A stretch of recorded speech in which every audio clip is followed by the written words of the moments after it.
guys, so it's been a week since I last updated, and I was gonna try to do another update as soon as I got my second beta in, but I wanted to make sure that I had the whole story and all this, just to know exactly what's going on. I'm still in my robe. I got diagnosed when I was like 25 with this thing called lazy, and sometimes it flares up, and today's one of those days. So last time I said my numbers were 459 at 12 days past the 5-day transfer. Again, 5-day transfer just means that the embryo was 5 days old when they transferred it to me. Sometimes it's 3 days old, sometimes it's 6 days old, but mine was 5. So technically, I know it's weird, but technically, right when they transfer it to you, you're actually 2 weeks and 5 days pregnant because the embryo is 5 days old and they go like by your last period or like last ovulation or something like that. So, and so they told me to do a second beta a week later on the 21st. I went to Joplin to get same day results. Of course, I never get the results until like 6 o'clock at night, 6:30. But I got the results. She emailed all of us, and it said that the result was 1833, which, yeah, it did increase, but not like we wanted. It should be about 3,000. And again, I say should. Beta numbers, they're like such a wide range of what's acceptable, what's not acceptable, what's worrisome, and it should have been she said about 3,000, and she said, so we want to actually rule out ectopic pregnancy or miscarriage because we just feel like those numbers are kind of low. So we want you to do a repeat beta 6 days later, which, this was Tuesday, and then Thursday was Thanksgiving, Friday they would be closed, so the next opportunity would be Monday. So I had to wait another 6 days, and of course, I went to the internet to do some research about ectopic and beta numbers and all that stuff. And internet, not the best idea.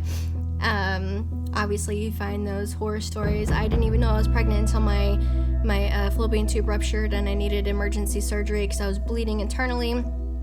There are signs and symptoms. Sometimes people have pains in their arms, pains in their pelvic area. Sometimes they don't have any pain at all, and it just happens. So, of course, every little pain, I was like, oh, it's in my arm. Oh, I'm dying. Should I go to the ER? Like, I don't know. Your mind just runs wild, and I had 6 days for my mind to run wild. So, Monday came around, we did the repeat beta. I got the numbers of 2,409. When I saw that email, I was not very optimistic because 6 days ago, she said she wanted the numbers to be about 3,000. Now we're not even at 3,000 6 days later. And so she emailed all of us with the number and said, okay, Kim, I really want you to go take an ultrasound tomorrow. We really want to rule out ectopic at this point. So I took to the internet again. I don't know why. Try to find a glimpse of hope about people having healthy pregnancies with this low beta. And there was a couple that said, yeah, I had this type of numbers. They thought the same thing, but now my baby's 5 years old or 2 years old or whatever. And so, and then, it causes worry, causes stress. So at this point, I was getting a little worked up. The intended dad was also calling me, asking what I thought, if there was any other reason why the numbers would be this low at this point. And it's a learning process for everybody. It's their first time doing this. It's not my first time. This is my second time, but this is my first time dealing with these type of numbers. And with ectopic or miscarriage even on the table. And so I tried calming him down. And our mentality is kind of hope for the best but expect the worst. Because I would rather expect the worst but hope for the best. Sorry, delivery guy came. But yeah, like I was saying, I would rather hope for the best but expect the worst, because if the worst does happen, then you're kind of just like, you kind of knew it, you kind of expected it. But if something good happens, and you're like, okay, cool, sweet. Well, through all that research, I started thinking, I was like, oh man, this isn't looking good. Like, I'm just gonna have an ectopic, I'm gonna have a miscarriage, we're gonna have to do the transfer all over again, all that work.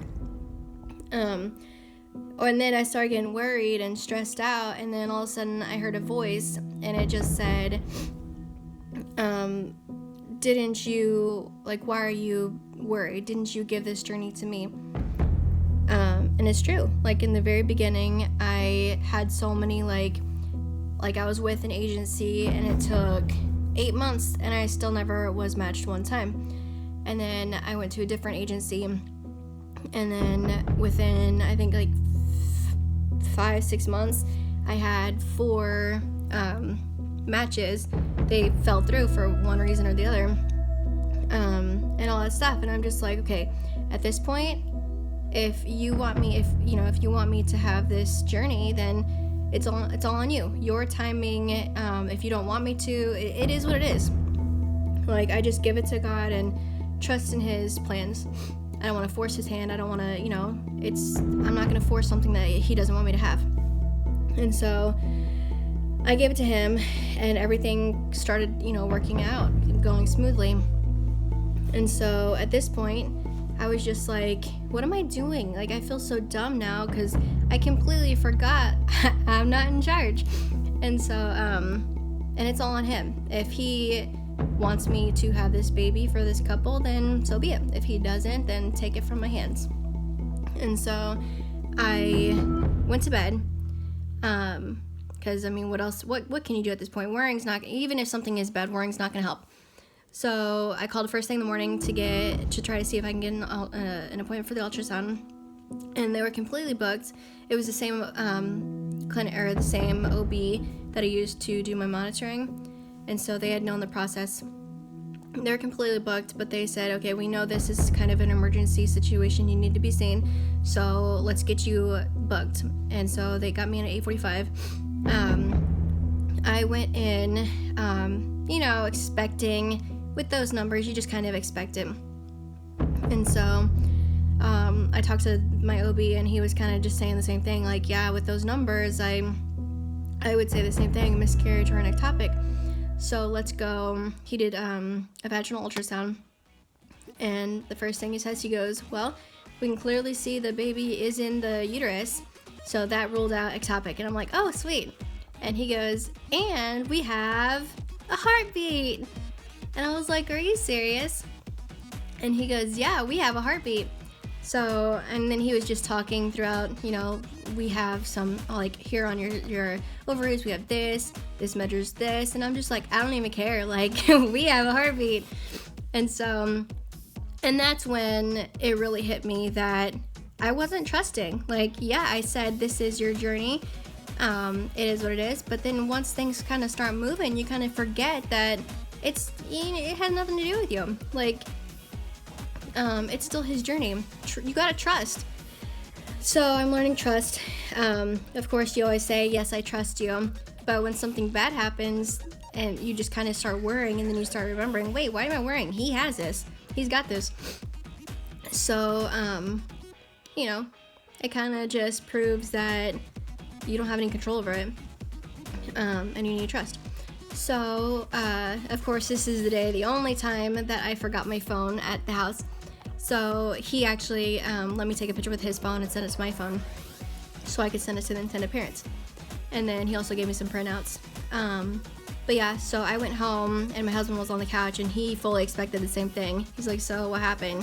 What'd they say? And I was like, we have a heartbeat. And he's like, are you serious? And so I quickly got on the phone, called the intended dad.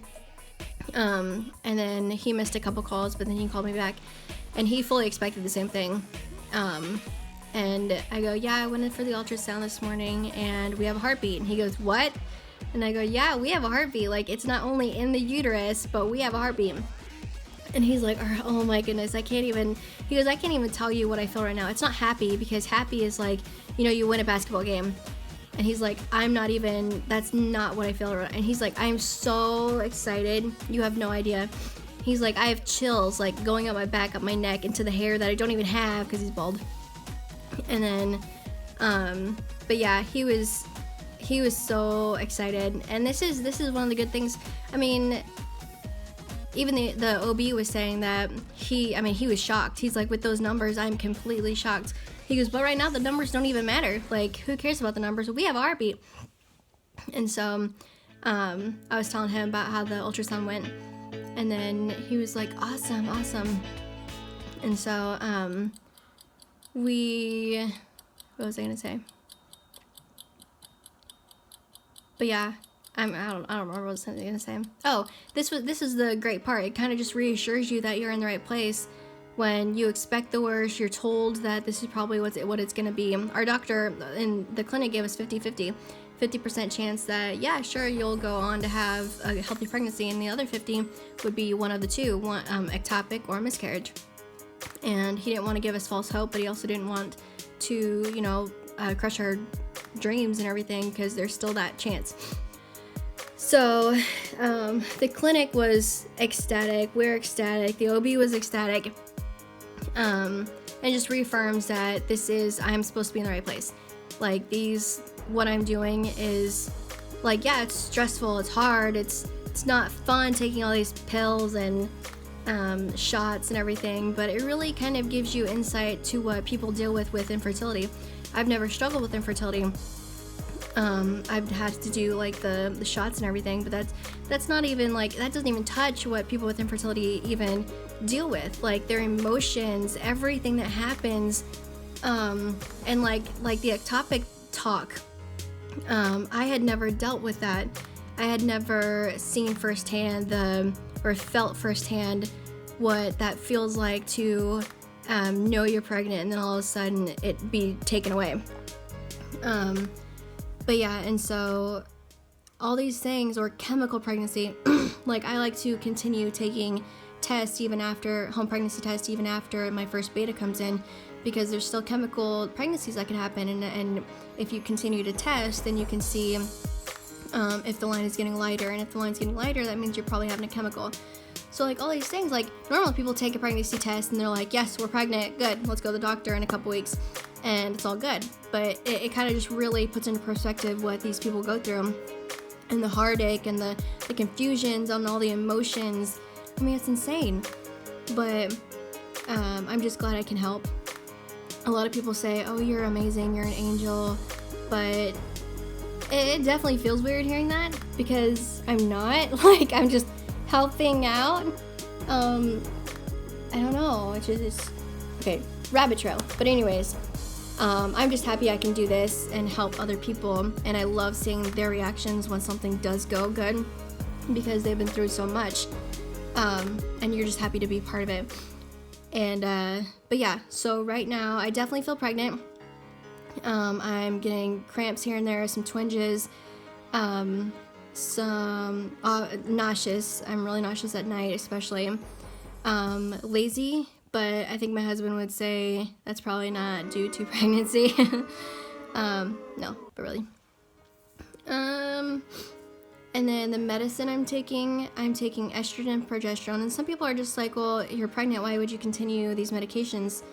But yeah, so you're still, at this point, you're still tricking your body into thinking it's pregnant on its own. If I stop the medication, then I would probably miscarry, because my body's not producing progesterone on its own. It's not producing the estrogen that it needs on its own. So they actually upped my dosage of progesterone. I'm now taking some progesterone lozenges. It sounds gross. I haven't taken it yet, but the clinic said that they've had some good feedback on it, saying it actually tastes pretty good. They upped my dose of progesterone, the intramuscular shot in my hip. I was taking 1 cc, now I'm taking 1.5 cc, which doesn't seem like a lot, but it sure feels like a lot, because it's thick oil. And then I'm still taking the 4 estradiol a day, 1 in the morning, afternoon, evening, and nighttime. And then, I mean, really, it's not a lot of medications, it's just like 3 things, and then prenatals. But yeah, at this point, we are waiting for my next ultrasound on December 11th, which is actually a couple days before my birthday, so hopefully it's good news. So yeah, hopefully everyone had a good Thanksgiving, excuse me, and has a Merry Christmas and Happy Holidays.